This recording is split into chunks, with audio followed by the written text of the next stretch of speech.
Deeptika Laurent is here now in studio for our press review. She'll be taking us through the main stories in the papers today. Deepti, you're starting in Israel and those cracks that are starting to show in political circles there over how Benjamin Netanyahu has been handling the war in Gaza. Yeah, that's right. Cracks beginning to show in any support that he may have had.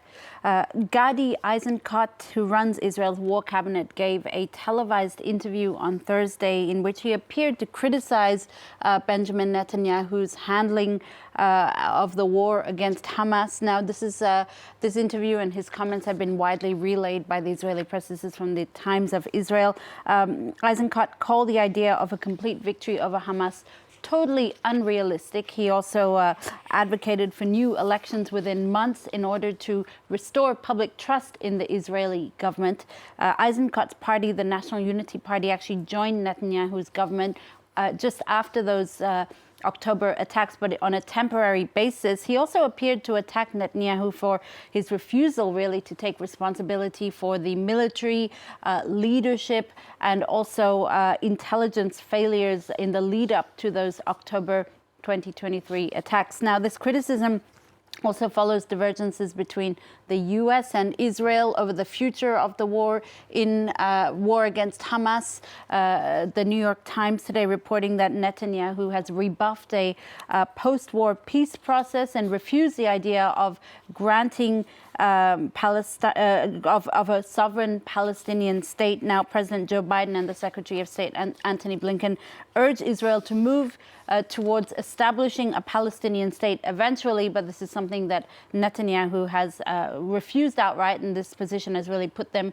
at odds with each other. Meanwhile, center-left paper Haaretz, Israeli daily, which is, which has an editorial line that's very critical of Benjamin Netanyahu, cites a member of cabinet meetings as saying that Netanyahu is simply dragging on this war against Hamas in order to deflect attention away from his own corruption issues, as well as escaping responsibility for the failures that led to those October terror attacks. The source even saying that he's not particularly concerned about the welfare of Israeli hostages held by Hamas. Rather, he's happy for the situation to drag out as long as possible to avoid what he really fears, or to delay what he really fears, and those are protests against him, against his governance, and on spotlight being shed on his corruption issues.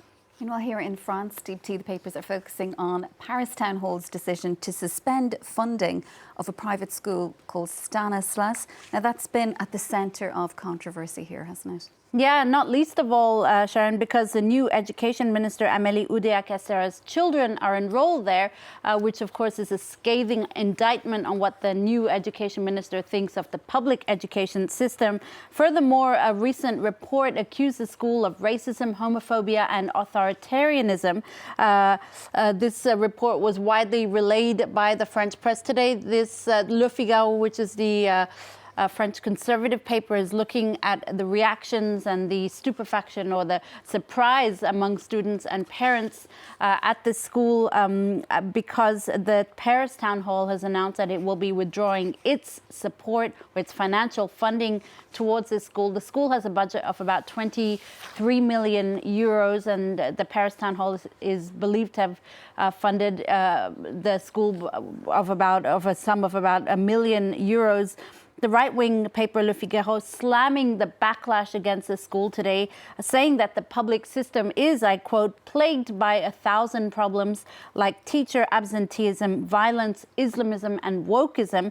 Instead, it slams Mayor Anne Hidalgo for sanctioning a private school that, I quote, promotes discipline and urges appropriate dressing of its students.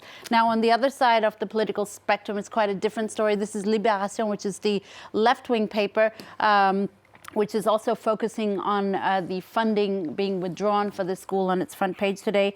The paper attacks a private school for its culture of silence and an admission system based on who you know. Outrage over public money funding the nefarious dealings of this private school is really the theme we see on Libération's front page today. Crossing the channel then to the UK, Deepti. What's been described as a David and Goliath lawsuit. A couple has won that. It saw it being sued by Louis Vuitton. That's right, a David and Goliath battle indeed. A couple from the UK have won a legal battle over trademark with Louis Vuitton. Now, this couple began making and selling metal plant supports during the pandemic, basically like things for your garden accessories, if you like. They started doing this during the pandemic, and after lockdown restrictions were eased, their business really took off. It's called LV Bespoke, LV representing the initials of this couple. And they've even attended large-scale events. They were even commissioned by King Charles's Sandringham estate to provide garden accessories as well. Well, LVMH launched a trademark lawsuit against the couple for their business name, saying that it would cause confusion. A judge has ruled against LVMH today, ruling rather in favor of the couple who are allowed to continue trading under this name. So a victory indeed for this couple from the UK against the fashion giant. Finally then, Deepti, from you, a quick update on our favourite athlete of the year. That's the teenage darts sensation, Luke Littler. That's right. He's competing in the World Series darts competition taking place in Bahrain right now. Sharon, of course, Luke Littler suffered a dart-breaking World Championship loss, World Championship finals loss recently. That final was the most watched darts match of all time. The 16-year-old, who is now a household name thanks to his incredible darts career, is in Bahrain for the World Series. He's also a very eccentric character. He calls himself Luke the Nuke. Well, he's moved to the quarterfinals that will be played this Friday in Bahrain. Actually, the quarterfinals, semis and finals will be played on the same day. It means he could well come face-to-face with another Luke Humphries, the man who won the World Championship and really robbed him of that World Championship title. Anyway, Littler will be hoping for a win that would be a welcome early birthday present. He turns 17 on Sunday, Sharon, so you get an idea of just how young he is and how much he's achieved in, I guess, the sport of darts. Deepti, thank you so much for that. That's Deepti Gillerone joining us there with our press review. Do stay with us for more world news. We'll be right back.